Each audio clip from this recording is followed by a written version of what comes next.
branch side for several years, and in my current role for about 3.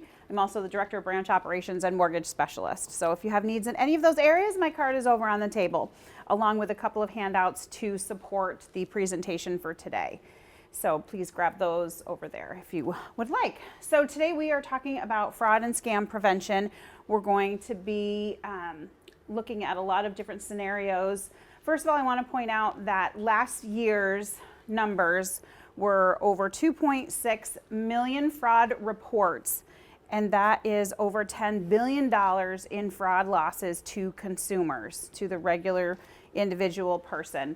The year before was 2.5 million reports and $9 million lost. And those are those that reported losses. Can you imagine how many people have not reported losses? So that is where we are today, and it continues. The top fraud is imposter, online shopping, negative reviews, prizes and sweepstake, lottery, investment, business, and job opportunities. And we're going to highlight most of those areas in the presentation and talk in depth, and I will provide you with some personal experiences that I have dealt with people that live and work in our areas, real life situations, because it does happen. So what we're going to talk about today is we're going to define a scam, why they work, dive deep into the different types of scams, review warning signs, the big red flags, and what you should do if you become a victim, and finally, what you can do to protect yourself. So first of all, what is a scam? Are we dead? There we go. Okay.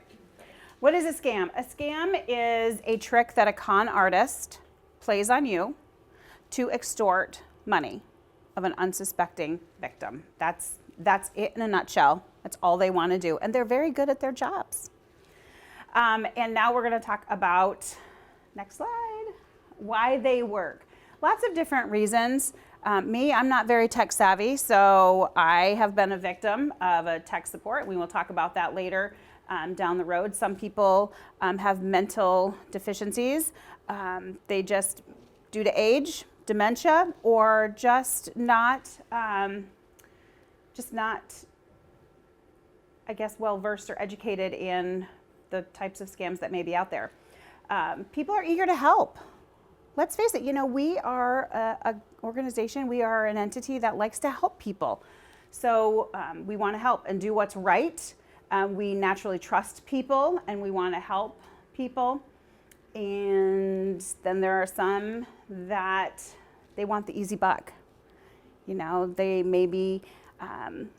may have financial difficulties, so they may want to get money quickly. So we're going to talk about lots of different things there. So the scammers, they are really, really smart. What do? They're going to prey on your emotions and your vulnerabilities because, again, we are a culture that we like to help people.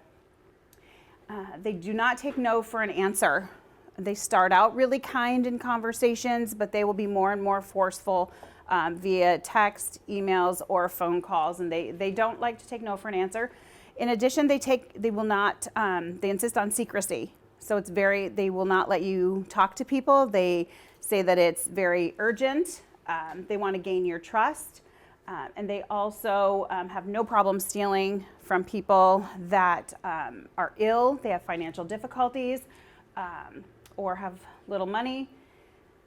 And that's it on that. How they find us. So we all know that there's our information. There's public information that marketing companies sell. So that's one way that they find us. They go out on social media. So not only are our friends and family on social media seeing what we have done, TikTok, Facebook, LinkedIn, any of those platforms, well, so are the scammers or the bad actors. They're also trolling those areas to find out about us and how they can take advantage of us, where our vulnerabilities may be.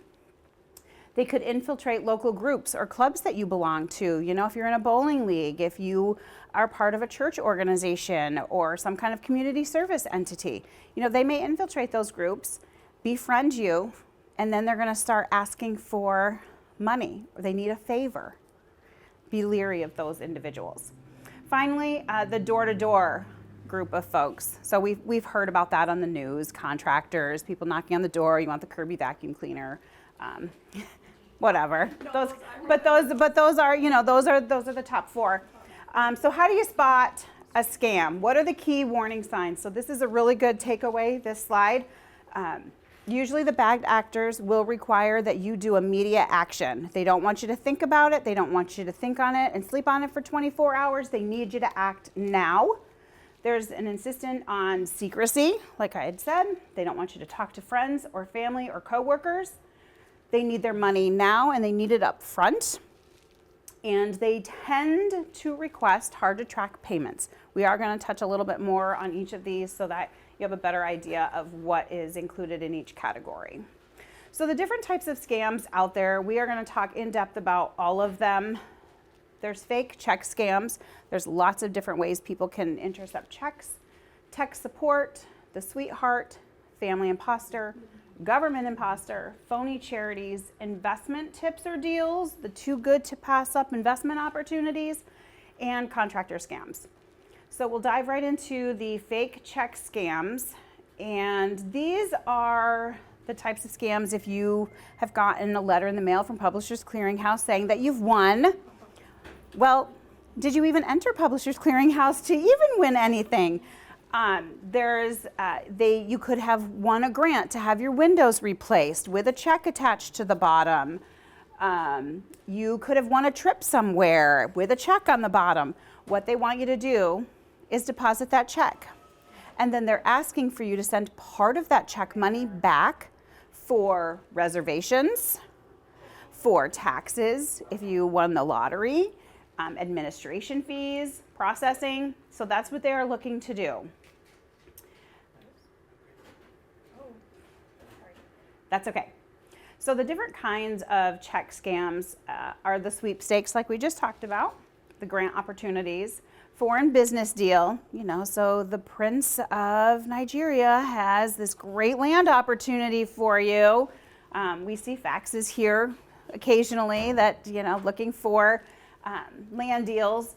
Usually, and it does happen here in the United States too. I'm pretty sure I had a customer several years ago that was sending money to random individuals, and the more I talked to him, it was to buy land and out west. I don't know if he really ever got the land, so it doesn't necessarily have to be a foreign entity. It does happen here as well. So make sure you see the property before you buy it. Someone you meet online asks for money. Like I indicated earlier, the bad actors are out on Facebook too. I have dealt with a few customers that they have had a Facebook message conversation with a bad actor, and they've enticed them, they've taken advantage. This person lives alone, she has a part-time job, she's not too financially well off, so they were taking advantage of all of those characteristics of her, and they would send her money to have her car repaired, but then ask her to then buy Bitcoin or cryptocurrency. Cryptocurrency is one of those untrackable forms of payments. So when that money was gone, it was gone. So they did take advantage of her. So just be careful who you're interacting with online. Make sure if someone is messaging you that you've met them, you've met them face to face, you've shooken their hand, you've had a cup of coffee with them, gone for a walk with them, whatever the case may be. But I would never send money to anyone that I've never met in person. Let's see, what else? So there's some checks that, there's mail fraud. So people are taking checks out of the mail. You may write a check to National Grid to pay your electric bill. Well, these folks are taking the mail and they're they're using a chemical to remove the ink of the payee and the amount and redoing the check. So that is called an altered check. They could also take the check that they intercepted and go to checks, order online and order checks with your account and routing number on them and then start using them. It's scary, right? It really is. But it is happening. It is happening in our area. Our checks go to Albany now. There's there's a little bit more crime down that way than there is up here, but it does affect us. It does affect. State police have announced that recently, even to the New York State Police announced that recently to watch that. Yes. Sending checks in the mail now. We've actually been victim of it here. As far as the bank goes, we've had mortgage closings where we FedEx payoffs, and our FedEx envelopes have been intercepted and the checks taken out of them. So it is happening. Yeah. My Be mother's careful in what you're Ohio, mailing. and she had a lot, I mean, they just told everybody, don't even put a check in the mail. I Don't agree. do it. Just direct deposit. Don't do it, because Yeah. it's every day just about. Mhm. But I didn't know it was here too. Oh, sure. I didn't know that. Yeah. Yep, it is. Because we may mail a check and it might be safe right here in Plattsburgh or in our local area, but where is it going? What cities does it go through to get where it needs to be delivered? Yeah, so some of the other types of check scams that are out there, we have mystery shoppers. So if you ever get a call to be a mystery shopper and they want you to go to Kinney's to buy a Western Union, or they want you to go to a grocery store and buy gift cards and then report back on the customer service. Makes sense, right? However, they want you to send the Western Union money order, and they're going to send you money, or they're going to send you money for the gift cards. And once you call, you're supposed to call them back with the gift card information. So again, once that money is gone, it is gone. So those are two other forms that are untraceable. So we've got the cryptocurrency, we have wires, we have money orders, and the gift cards. All untraceable types of payment forms that the bad actors will ask for. So car wrap details or personal assistant, they're in the same line. What that is people are working remotely now a lot more. People are looking for different jobs, supplemental income, and they're looking for all of these jobs. And well, the bad actors are posing as employers, and they will send you money to have your car wrapped and be free advertising. They'll send you a check to go order office supplies, get a desk, get a computer, get your printer set up. Oh, they sent you the check. Well, they mistakenly sent you too much and you need to send them money back. That check, once you deposit it, is going to bounce. And you have already sent money because banks are legally obligated to allow access to funds. The check may not have cleared, but you are allowed to have access to those funds. We usually don't know if a check is actually cleared deposit for about 5 or 6 business days. Overpayments online, I've seen this a few times, and it plays into a tech support scam. So if you give someone access to your computer, or they say that they are from Verizon, and you look at your checking account, they may have said, well, we owe you $100 credit for overpayment. However, we put $1,000 in there. We added another zero. Can you send $900 back? What we see is they've had access to your online banking profile. They've moved money from your savings account to your checking account to make it look like they put $1,000 into your account. So when you send that $900 back, you're sending your $900 to them.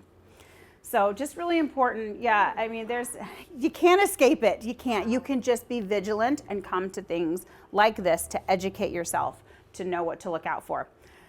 How many of you have seen this come up on your desktop or laptop? Yeah, I did. About 10 years ago, got a new computer. This came up, and it was Microsoft. And I said, oh, well, apparently I don't have my virus anti-protection software installed, so I called Microsoft. The guy was very convincing. Oh yeah, it looks like you've already got a virus in there. You need to let us have access. Well, I gave him access.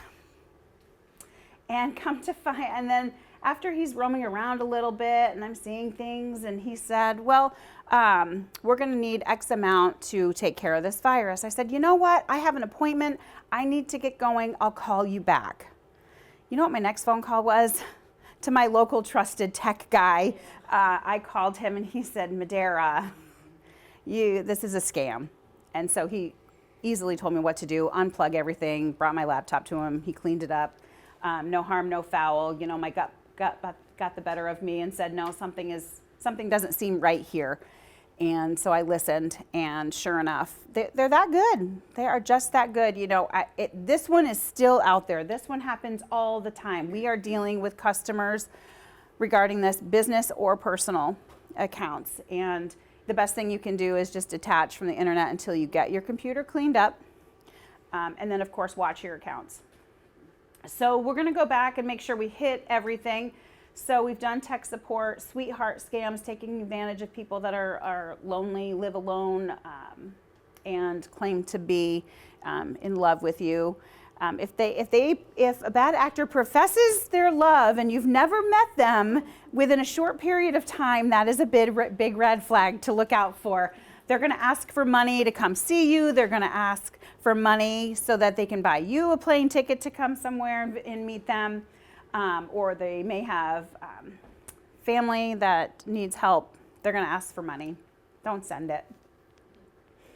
The family imposter. So we've heard on the news about, you know, phone calls. Hey, grandma, I'm in jail. Grandma, I'm hurt. I need you to send me money. Again, they insist on secrecy. They don't want you to tell anyone. They need the money right away. They put the fear of God into you that something bad is going to happen to them. So, yeah, don't send money. Hang up. My best tool for you is to just say, you know what, I have an appointment, I have a meeting, I have another phone call coming in, I'll call you right back. Get off the phone with them. And then take your time, take a beat, take a second to think about what they're asking and does it make sense. So call your grandson's mom or dad. Is he really hurt? Is he really injured? Is he really in jail? Government imposter, so we all know that government agencies, Social Security, IRS, they're not going to call you and ask for information. They are going to mail you a letter. My husband recently signed up for his online Social Security information, and he got a confirmation letter in the mail on the back of the envelope. Scams are out there and different ways to protect yourself. So, you know, everybody knows that it's out there. Everyone's doing their best to try to educate individuals to protect themselves. Phony charities. Again, we like to help people in need, right? So the war in Ukraine, natural disasters. We want to help people that are negatively affected by these and impacted. So we want to send them money. Well, the bad actors take advantage of those situations as well and ask for money. So the best course of action is if you want to donate to national or disasters, to go ahead and do that through a local entity that then sends the money on. Investment tips or deals. Yeah, if you get a call and I have a deal for you, darling, let me tell you, it is ground floor. There's only 30 opportunities to get in on this low risk, high rate of return investment. You got the wrong mirror. You got the wrong mirror. That's right. Eddie would fall for it. But again, you know, what investment? Ask them what the fees are, what administration fees, what is that rate of return? Ask questions, because I know my investments, they're not free and they don't always have a high rate of return. So if it's too good to pass up, you probably should pass it up. And then contractor scams, yeah, we've seen that on the news too, where contractors come in and they see that you're looking for a roofer and they come and visit. Oh yeah, yep, I can do that roof, it'll be $10,000. Well, they get the roof off, and then all of a sudden the soffits are rotten, the rafters are rotten, you need a lot more work than you originally thought. They're asking for more money, they want it up front. Red flag. Okay. So after all of that, and all that education, and you know that you're a real smart cookie, you fall for it. I fell for it. What happens? You deposit that fake check. You think it's good, you deposit it. What is your obligation? If we find out that that was a fraudulent check, who takes the loss? Does the bank or does the customer? The customer. And why is that? You did it. You're in the best position to know if you're expecting these funds. You know, did you enter to win a trip to Hawaii? No? Then why would you be winning a trip to Hawaii? You know, so just be vigilant. Look at these things. Make sure that it's from a legal entity. And you can verify entities. You know, just Google them and see what's out there for these entities. But it's not just the bad check money that you could be out. It could be out whatever you sent them. If there was an overdraft fee, if it's a returned item, there's returned item fees that banks charge. If it's counterfeit, if you did or didn't have knowledge of this, you know, there could be legal ramifications as well. So it's really important to pay attention and to know what is happening. Next slide. Like I said, bottom line is you will have to repay the money if that check or money order comes back and it wasn't a legitimate check. So it's just really important to talk to your banker. Next. So how do you prevent yourself from becoming a target? Just remember, there is no legitimate reason anyone would give you a check or more money order and ask you to send money back, right? Never use money from a check to buy gift cards, send money orders, buy cryptocurrency for someone else, or send a wire out. Please also remember that the fraud that works today is not the fraud that's going to work tomorrow. So it's always evolving, it's always changing. You know, before COVID, we didn't see a whole lot of check fraud. Everybody was doing stuff electronically. There wasn't a whole lot going on in the mail. But then when COVID hit, all of a sudden, oh, it's cool to do checks again and do check fraud because it takes some time for banks to realize that it's not good. It takes 5 to 6 days to clear, right? So that came about. If they insist on secrecy, you know that it's a ploy and you need to walk away. Confirm all stories. So if it's a charitable donation, look up that charity, do your research online, make sure it's a legitimate charity, find out where you can donate locally, and review your privacy settings on your phone and social media accounts and any other platforms that you may use. Next. If you're a victim, what should you do? Well, don't be embarrassed. I mean, look at me, I'm a security officer, I fell for it. Tell someone you trust, have a conversation, do that research, report the scam to your banker, and contact the police or federal agencies. And finally, you definitely want to monitor your accounts for unusual activity. So I know a lot of people are leery of having online banking accounts because they can be hacked, they can be compromised. Well, that's the best course of action for you is to have that online bank account and look and check on it daily. You know, are those charges on your debit card, are they yours? Did that check, that cleared, did you write it to the person? You know, look at the image of that check. Because if you wrote a check for $2,000 and sent it to your nephew, well, someone else could have received that check and washed the name and made it payable to someone else. So not only are you looking at your account to say, yeah, check 25 cleared for $2,000, look at the image of the check. Make sure it's written to who you said it was written to. And your bank can always help you. You know, we are always going to ask you. We have trained our frontline staff, our managers, myself. We are all in a position to help you and to protect you. So if you receive a check, your banker's going to ask you questions. If you come in to cash a check for a large amount of money, your banker is going to ask questions surrounding the cash withdrawal or the large deposit. And we're not trying to be nosy, just trying to protect you in the end. So always, always, always be honest with your banker. We could care less what you're doing with your money. We just want to make sure that, you know, if you're going to buy a car, you've seen the car, you're going to put your hands on that car before you hand the money over. And what can you do? Well, you can register with the Do Not Call list at donotcall.gov to limit the calls that you get unsolicited.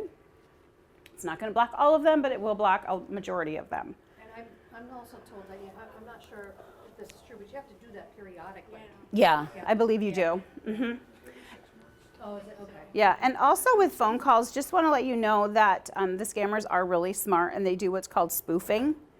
So your caller ID doesn't always work to verify who's calling you. Oh, yeah. Because they'll call from an 800 number, but when it shows on your caller ID, it'll look like a 518, 561, a local entity number. So that's called spoofing, and that does happen. So just be vigilant of that. Sign up to limit your junk mail with dmachoice.org. use an antivirus software on your electronic devices. Be careful before you click on emails. So around Christmas time, we get some emails saying from the UPS, from FedEx, from the post office saying that our package couldn't be delivered. Click here. Where it says click here, hover over that and see what website it takes you to. It might not take you to FedEx.com. And if it doesn't, that's something to look out for. Another thing to look out for in emails that you want to be careful of is look at the grammar, look at the punctuation, look at did they spell your name correctly? Did they spell the company's name correctly? Because sometimes Amazon will not be a Z, it'll be an S, something that looks very similar. And if you hover, sometimes they're, sometimes they're not only sending it to you, they're sending it to 20 other people. Yeah. Yeah, that's a big sign too. Yeah, so if you hover because then it'll pull up a website for you. So when you're ordering or doing things, it's best to go through your Amazon account. It's best to go through your Apple account to verify whether a package did or did not, or something got ordered or placed. And limit your personal information that you put on social media. Because like I said, not only are your friends and family, and we want our friends and family to see what's happening in our life and our family's life. But the bad actors are looking at that too to find out, okay, where can I take advantage of you today? Is that it? I think that's it. Yay. That is it. Oh, nice. So, do you have any questions, comments? Yes. You know how it was out there for a while, when you get the phone calls, beware, don't say yes to anything. Any information on that? I haven't done any research on that. I'm really just focused on the banking aspects that we really see. I caught myself after, I know not to say it, but I've caught myself and you just said, yeah, I did. I don't even realize I did. Yeah. I'm knowing I'm not supposed to, but he's caught me saying it. I know, I try not to say yes too. Yeah, That's still a really good thing to do. It's yeah. like you watch, but pops I out don't there. even They're real good answer at getting you to phone say calls. yes. I would not answer a phone call from someone I did not know their phone number. I would let it go That's to what I've gotten voicemail, to. and then I would Yep. I would listen to that to see if it's something I'm really interested in, because what you're talking about is AI, where they take the artificial intelligence, mimic your voice, and then send an urgent message somewhere saying, Joanne is in trouble, she needs your help, and we're just getting into the AI now. But the scammers that Medara is referring to, they are so insistent. They will give specific instructions. When you go to the bank is going to want to talk to you.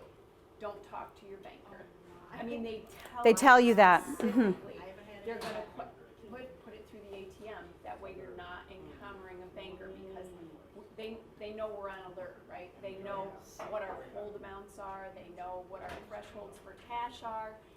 They know our business as much and as well as we do. And we've talked to people who are, we know what's happening, and they are so resistant to telling us, because at that point you're not doing exactly what they want. So then they're getting belligerent with you, like they're threatening you. And it's situations that are really terrifying. People that are alone, they don't have I can family. see my mother getting it. Right. 89. Oh yeah. Oh yeah. The bad actors, they yell, they scream, they threaten you on the phone. And they don't care that you're on a fixed income. They don't care if you're suffering in the hospital. They only care about making money. And so some people will say, well, no one would ever do that. I'm suffering from cancer. They don't care about you. You are literally a bank account to them. And that's the hard thing to kind of realize. And we're seeing it every day here at the bank. Every I mean, day. I can think of In the North Country. 10 examples just off the top of my head in the last year of people being scammed and losing money. And some of these scammers, they're victims as well, because they may not even be in the United States. They may be in a foreign country where they have been kidnapped and made to do this, made to watch our phone calls, made to watch our accounts. So, not only are we victims, but they may be a victim as well. And so they're afraid, they're being beaten. So it's, But still don't send them money. Don't feel still don't send them money, because it's not going to them. Wow. Yeah. And you just don't think, oh, here it's happening. Mm-hmm. You're here. Oh, That's why we're it's doing here. this, I'm because glad you're doing this. we wanna We get need the word more of out, them. because it's just Get the word terrifying. out, yeah. Scary. The final thing that I will ask, that if you are involved in any organization or group or church that you think would benefit from this presentation, please have them reach out to me, take my card. I've done quite a few in Essex County, but I would like to do more up here because it is very important. And you don't have to be a customer of Champlain National Bank to come. We want anyone to come. Because it's heartbreaking for us when we know someone's been scammed. It's incredibly heartbreaking, because we often are the ones who tell them that you're out the $3,000. And you're like family to you, like us, I mean, we come here. all the time. Exactly, Yeah. exactly. It's a horrible, horrible thing for us. So if we can stop that from happening, and if we can just save one person, we feel like we've done Mhm. done a good job. Yeah. So. Well, don't be afraid, we're here every day, so if Yep, something we are. happens or you're concerned about it, reach out. Even if you don't bank with us, we don't care. Yeah, We don't want anyone to be a victim. It is very sad. yeah, it is. They can't find these people. They have multiple Oh, yeah. police reports every day, and there's no way for them to track these things. We ask that people file police reports, but It doesn't they usually don't go anywhere. get anyone. They can't get anywhere with it because they've already moved on. They just moved right on. Mhm. Or they're gone. Yeah. Their Yeah. phones just. And it's usually multiple victims in a row Yeah. before you get to the end source. Your bank should always be your first. If you feel like you might have been, don't call the police, call the bank first, because the faster we can try to intervene, the better chance you have of getting your money back. Mhm. But oftentimes it's too late, so. Yeah. Well, again, my card is there. If you haven't had a sandwich, grab a sandwich. And we thank you for coming. And there are a couple of handouts, like I said, that if you have friends or family that you think could benefit from some of the information that's on there too. Okay, thank you very much. Yeah, you bet. Well, thank you. Another